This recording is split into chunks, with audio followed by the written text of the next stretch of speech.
Alléluia. Bien, mais nous allons prier, demander à Dieu de pouvoir nous parler ce matin. Donne-moi une parole ce matin. Prions au nom de Jésus. Seigneur mon Dieu, au nom de Jésus, ce matin nous avons encore besoin de toi. Donne-nous ta parole, ô Dieu. Donne-nous une parole, Seigneur, ce matin. Nous avons besoin de toi. Nous voulons écouter ta voix. Nous voulons entendre ta voix. Nous voulons écouter comme écoutent les disciples. Nous voulons, Seigneur, écouter. Nous voulons écouter. Parle, Seigneur, ton serviteur, écoute. Père, je prie, ô Dieu, que ce message puisse être un message qui va, Seigneur, rencontrer le cœur de quelqu'un. Au nom de Jésus. Père, je prie, ô Dieu, que, ô Dieu, ce message puisse édifier ton peuple, atteindre tes objectifs ce matin. Parle-nous, Seigneur.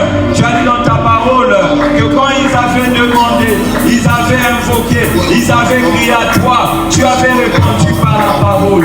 Oui, la Bible dit dans Hébreux chapitre 1 que tu soutiens toutes choses par ta parole puissante. C'est ta parole qui soutient toutes choses. Nous avons besoin de toi, Seigneur, que tu nous fasses entendre ta voix ce matin, au nom de Jésus. Merci, Seigneur, ô Dieu, de prendre soin de nous, dans le nom de Jésus. Amen. Amen. Est-ce que tu peux bien acclamer le Seigneur? Oui, tu fais bien, tu fais bien, tu fais bien. Tu fais bien de l'acclamer ce matin. Tu fais bien de l'acclamer ce matin. Tu fais bien de l'acclamer, oui. Alléluia, reçois nos louanges, Seigneur. Merci, alléluia, gloire à Dieu. Gloire au Seigneur. Alléluia. Nous allons, bonjour peuple de Dieu. Vous allez m'aider aussi à saluer votre voisin. Et la bienvenue dans la présence de Dieu. Dis-lui qu'il est un vaillant. Parce qu'il est en train de vaincre le sommeil chaque matin. Alors nous allons commencer notre message ce matin. J'aimerais que nous puissions lire dans Jean chapitre 6. Nous allons lire ensemble. Jean chapitre 6 de 1 à 14. Et puis nous allons lire aussi Matthieu chapitre 6 verset 33. Donc nous lisons ensemble. Alors je t'attends pendant que tu es en train d'ouvrir ton téléphone ou ta Bible. C'est vraiment très important que nous puissions lire ensemble. Jean chapitre 6 verset 1 à 14. Nous allons lire ensemble et puis nous allons partager. Pendant que nous sommes en train d'ouvrir, je dis un grand merci à notre berger, Papa Blaise. Merci vraiment pour la confiance renouvelée. Alors, merci à vous aussi pour votre présence ce matin. Est-ce que nous y sommes? Si nous y sommes, nous allons secouer la main. Je tiens vraiment à ce que nous puissions lire ensemble. Merci beaucoup d'avoir ouvert la Bible. Nous allons lire ensemble. 1, 2, 3.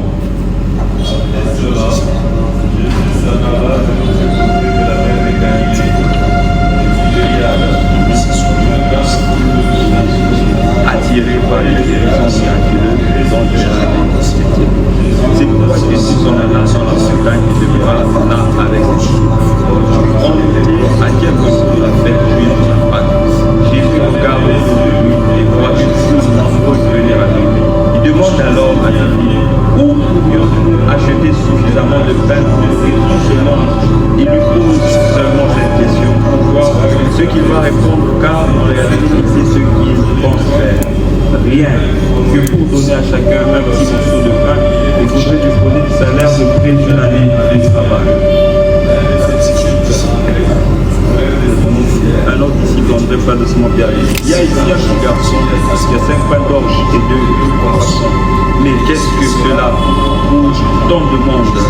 Dites-leur à tous de s'asseoir, leur demande Jésus. Les gens s'installent donc par terre à un endroit où l'herbe est abondante. On compte environ 5000 hommes, sans les femmes et les enfants. Laissons les pains, remercie Dieu, puis il les fait distribuer à ceux qui étaient sur place. Donne aussi des poissons tant qu'ils en ont plaisir. Quand ils ont tous mangé à leur faim, Jésus ordonne à ses disciples ramasser les morceaux qui restent pour ne rien gaspiller. C'est ainsi qu'ils ramassèrent 12 paniers pleins de restes de pain. Lorsque tous ces gens-là rendent compte du miracle que Jésus vient d'accomplir, il s'écrit à de nous, cet homme est vraiment le prophète qui devait venir dans ce monde.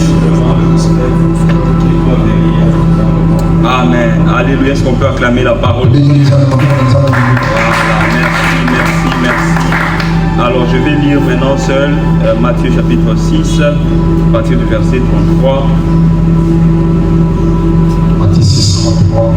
La Bible dit, préoccupez-vous donc, je suis dans la version parole vivante, préoccupez-vous donc en premier lieu du règne de Dieu et de ce qui est juste à ses yeux. Alors tout le reste vous sera donné par-dessus le marché. Ne vous mettez pas en souci pour le lendemain. Il vous apportera ses propres soucis et ses solutions. À chaque jour sa peine. Vous avez suffisamment à porter avec celle d'aujourd'hui. Alléluia. Amen. Alléluia. Amen. Alléluia. Amen. Voilà, ce matin nous allons partager toujours dans la pensée de prémisse. Je vais faire un peu comme le berger. Je vais rester dans la pensée. Alors, dans prémisse, nous avons partagé sur et le reste vous sera donné. Et le texte que nous avons exploité, c'était Matthieu chapitre 6. Alors, ce texte est un texte qui nous montre Dieu comme le Dieu qui s'occupe du reste. Le Dieu qui s'occupe des choses qui sont à côté des choses essentielles. Donc les choses essentielles, nous nous en occupons, nous cherchons le royaume. Et Dieu s'occupe des autres détails. Et la Bible donne des éléments tellement importants pour nous montrer à quel point Dieu est engagé dans notre vie. La Bible donne des détails du genre Dieu s'occupe de Dieu sait compter le nombre de nos cheveux. La Bible nous dit que Dieu s'occupe des oiseaux. Ce sont des éléments que Jésus est en train de donner pour nous amener à comprendre que nous ne devons pas nous inquiéter. Pour nous montrer Dieu comme le Père qui est tellement engagé dans notre vie. Vous savez, quelqu'un qui sait compter le nombre de vos cheveux. Il y a combien de personnes ici dans le monde? Mais la manière dont il s'occupe de vous, c'est comme si vous étiez seul. Alors bien aimé, ce matin, sois rassuré que Dieu s'occupe de toi. Il s'occupe des moindres détails de ta vie. Il s'occupe des moindres détails de ton lendemain. Vous savez, parfois nous voyons Dieu comme si Dieu, c'est le Dieu seulement des choses spirituelles. Et Dieu, Jésus nous dit que Dieu s'occupe aussi des choses charnelles.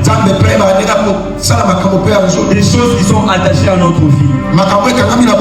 Alors le texte que nous avons lu nous montre de la manière dont Dieu s'est occupé du reste. De deux catégories de personnes. Premièrement, c'était la foule. Deuxièmement, c'était les disciples. Alors nous allons décortiquer ce texte pour voir comment Dieu s'est occupé de son peuple. Et je vais aller vraiment mollo, calmement, petit à petit, et nous allons voir ensemble. Alors nous avons lu ce texte dans Jean chapitre 6. La Bible nous dit dans ce texte que Jésus était allé de l'autre côté. La Bible emploie le terme après cela. Après cela signifie qu'il y a un certain nombre de choses qui se sont passées. Après ces choses, vient maintenant ce que nous venons de lire. Jésus était dans Jean chapitre 5, il était à Jérusalem. Alors Jérusalem c'était au sud. En fait jusqu'aujourd'hui c'est au sud d'Israël. Mais l'histoire de Jean chapitre 6 est au nord d'Israël. Alors en fait ça se disposait comme ceci. Au sud il y avait, au temps de Jésus, il y avait ce qu'on appelait la Judée. Au milieu il y avait la Samarie. Et là au nord il y avait la Galilée. Alors parfois il traversait, il contournait la Samarie pour arriver là-bas. Alors on peut comprendre qu'il s'est passé quelques jours. Parce que dans Jean chapitre 5 nous voyons que Jésus était à Jérusalem, à la piscine de Bethesda où il a guéri ce malade. Alors Jésus a parcouru jusqu'à arriver en Galilée. Pourquoi est-ce qu'il est allé en Galilée? Parce que c'est là qu'il vivait. Lorsque Jésus a commencé son ministère, Jésus a établi son quartier général à Capernaum. Et Capernaum, c'était en Galilée. La Galilée, c'était une grande région qui est au nord. Alors Jésus vivait là-bas. Et même la Nazareth, c'était de ce côté-là. Alors Jésus vivait dans ce coin-là. C'est pour cette raison-là qu'il a quitté la Judée. Il est parti là-bas. Et une grande partie de son ministère, les commentateurs disent même presque 2 ans de son ministère s'est passé dans cette contrée-là. La plupart des choses que nous lisons se sont passées là-bas. Et même la plupart des disciples de Jésus sont originaires de ce coin-là. Alors la Bible dit que Jésus est passé de l'autre côté de la mer de Galilée. Alors on peut comprendre qu'il est parti du côté nord-est, nord-ouest vers le côté nord-est. Et quand il est arrivé là-bas, la Bible dit qu'il était avec ses disciples. Et il s'est fait qu'à un moment, les gens ont commencé à s'attrouper. Les gens qui ont commencé à s'attrouper, ils venaient parce qu'ils avaient vu les miracles que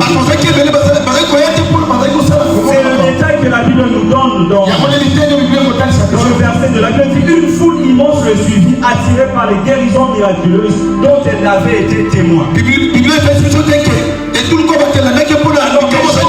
Les gens qui ont vu Jésus faire les miracles, ils ont dit non, cet homme on doit le suivre. Alors ils ont suivi Jésus et ils se sont attroupés. Et la Bible dit ceci: quand ils se sont attroupés, verset 3, c'est pourquoi Jésus s'en alla dans la montagne et demeura là avec ses disciples. Alors Jésus était là-bas, il a vu, il y a beaucoup de gens qui ont commencé à se attrouper. Il a dit à ses disciples, venez, on va aller vers les montagnes. En fait, c'était un peu une manière de Jésus de dire à ses disciples qu'il veut avoir un peu de temps avec eux à l'écart sans être perturbé par la foule.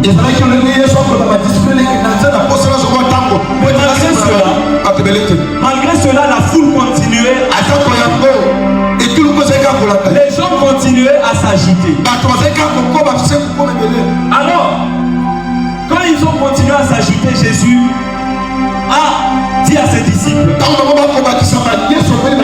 comment allons-nous faire pour s'occuper de ces gens? Voilà un peu l'essentiel du texte que nous venons de lire. Et il s'est passé un miracle. Et ainsi de suite, le texte a continué. Alors bien aimé, j'ai tenu à ce que nous puissions ensemble lire ce texte, afin que nous puissions tirer attention. J'aimerais que tu puisses toujours avoir ce texte avec toi, parce que nous allons le parcourir petit à petit et tirer de leçons. Alors aujourd'hui, je vais partager quelques leçons que nous tirons de ce texte pour nous montrer à quel point Dieu s'occupe de nous.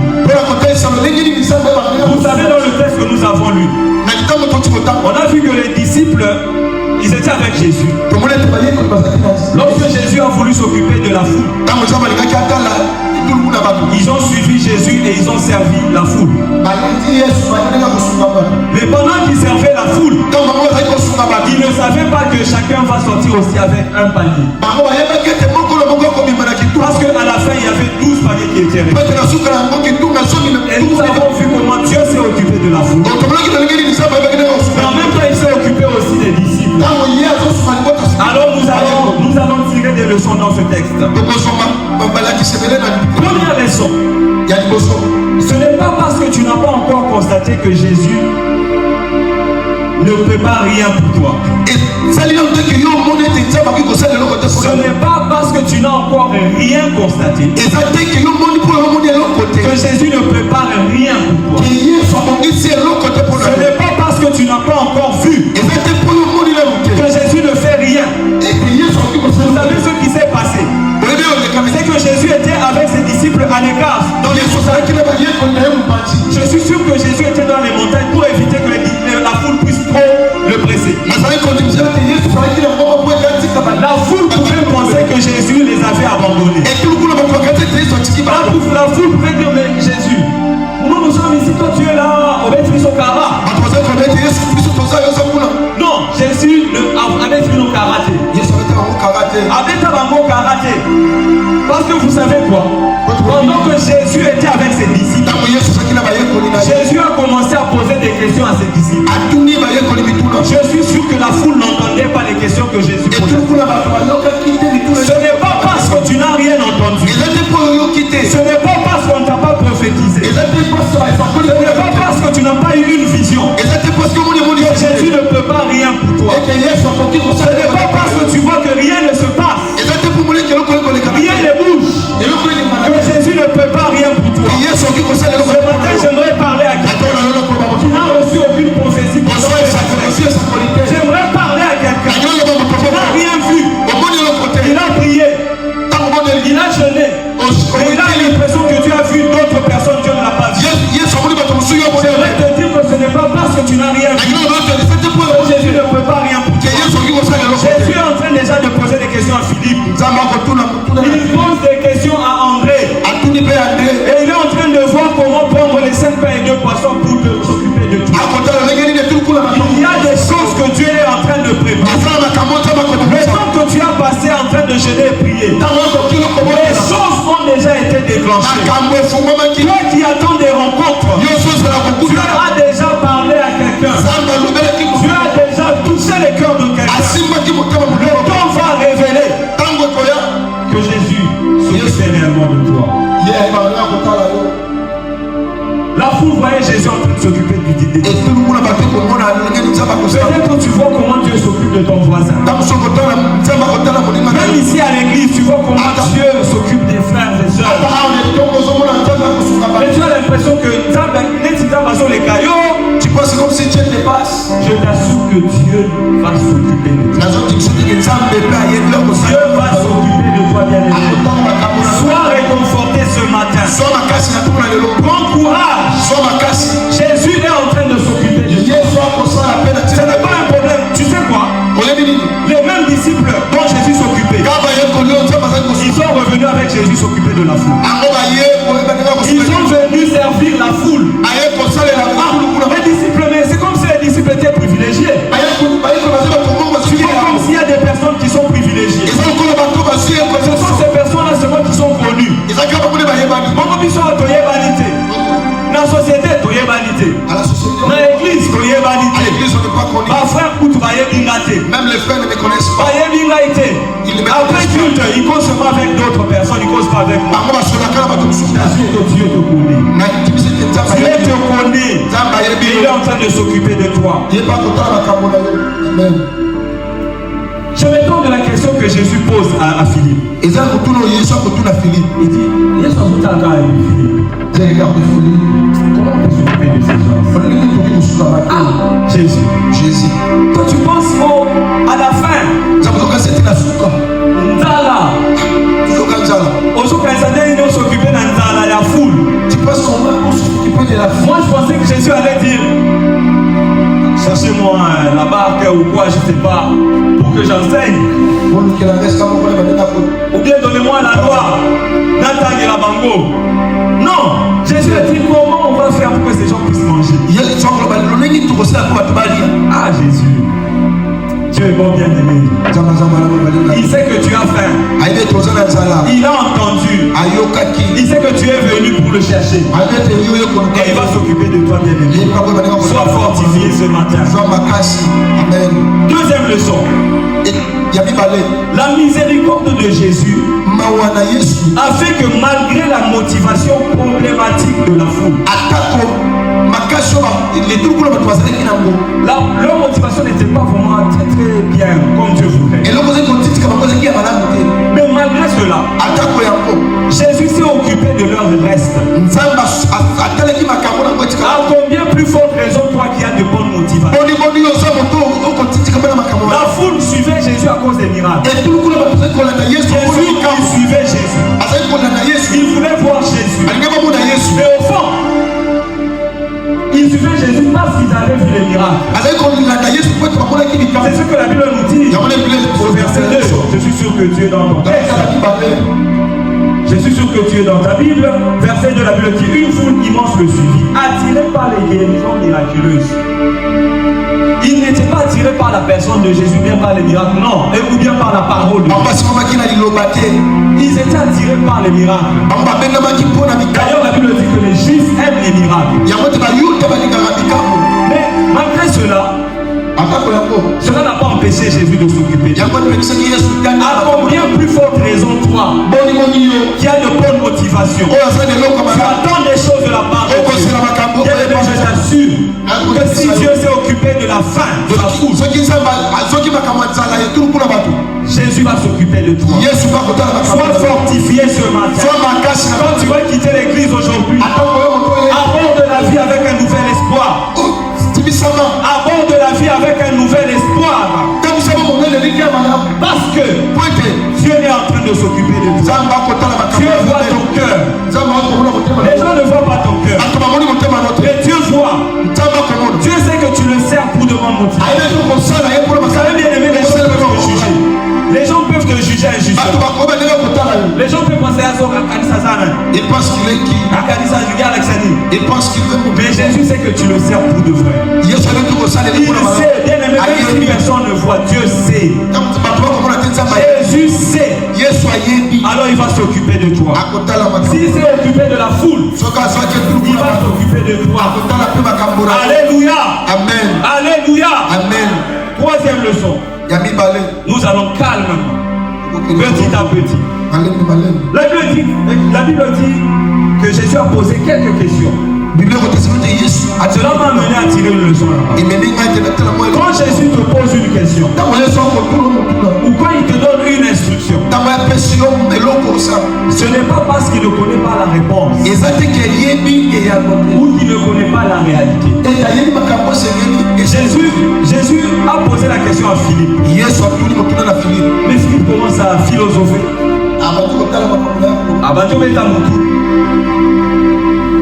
Philippe, comment on va faire? Philippe a dit, même si on prend 200 deniers,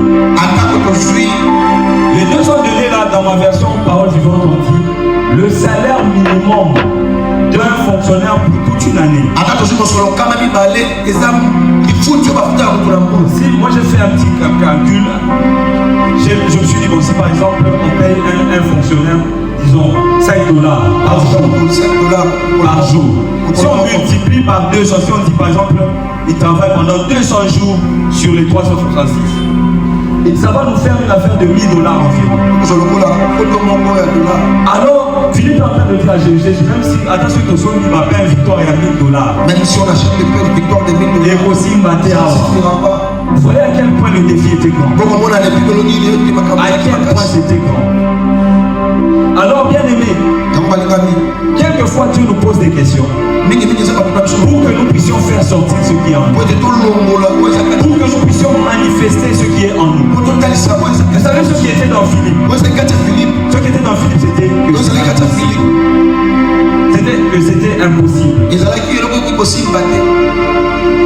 Philippe parfois ignorait. Quand tu regardes Philippe, tu vas penser que Philippe c'est un homme qui croit. C'est un homme qui a la foi.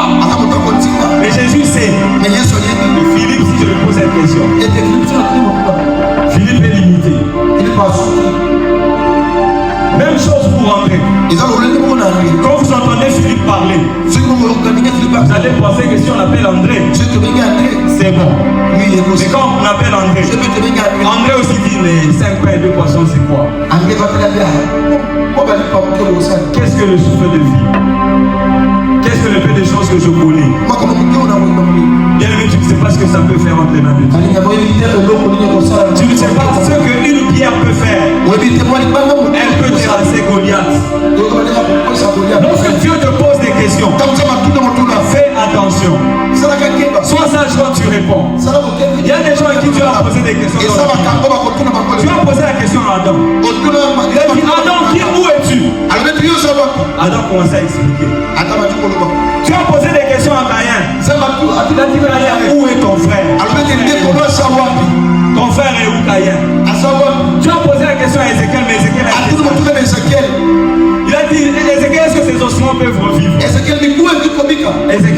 message. Et ce qu'il a dit, Il a dit, Dieu, tu le sais. Dieu, toi, tu sais. D'abord, il m'a calmé. Toi, tu sais. Est-ce que de ta vie peut sortir quelque chose de grand? Dieu te pose la question ce matin. Est-ce que toi, tu crois que tu peux aller loin? Est-ce que tu crois qu'entre les mains de Dieu, Dieu peut faire revivre ta vie? Est-ce que tu crois qu'après cette erreur-là que tu as commise, Dieu peut te donner une seconde chance? Jésus a posé une question au paralytique. Dieu veut, est-ce que tu veux être guéri? Est-ce que tu veux être guéri? Le paralytique a commencé à donner des explications. En fait, la question de Jésus a montré que le paralytique ne croyait pas. Il était obligé à une seule solution. Sa seule solution, c'était tomber dans l'eau. Est-ce que ta seule solution, c'est ton travail? Est-ce que ta seule solution, c'est ce contrat-là? Dieu peut te donner un autre contrat. Dieu peut te donner des choses au-delà des chemins déjà. J'aimerais te dire ce matin, change ta manière de croire en Dieu. Laisse les fenêtres ouvertes. Quand tu planifies pour 2025, Dieu peut t'envoyer des corbeaux. Quand les corbeaux cessent de venir, quand le torrent cesse de t'arriver, quand le torrent sèche, Dieu va t'envoyer chez l'aveugle de Satan. Sois rassuré que notre Dieu, c'est un Dieu qui a des solutions. Il n'est jamais limité. Bien-aimé, ce matin, sois encouragé. Alors que nous nous arrêtons par là, j'aimerais commencer à te tenir debout et à commencer à acclamer Dieu. Et à commencer à acclamer Dieu. Et à déclarer ce matin que Dieu, je crois en toi. Je crois en toi. Je ne veux pas être limité comme Philippe. Dieu, je crois en toi. Je ne veux pas être limité comme André. Je crois en toi. Je ne connais pas la réponse. Je veux répondre sagement. Dieu, toi, tu le sais. Dieu, toi, tu le sais. Est-ce que tu peux guérir de cette maladie? Dieu, toi, tu le sais. Est-ce que cet enfant peut aller loin? Dieu, toi, tu le sais. Cet enfant qui ne réussit plus à l'école, est-ce qu'il peut obtenir le diplôme de la classe? Dieu, toi, tu le sais. Est-ce que je peux... Oh, la somme, les gars, les gars, les gars,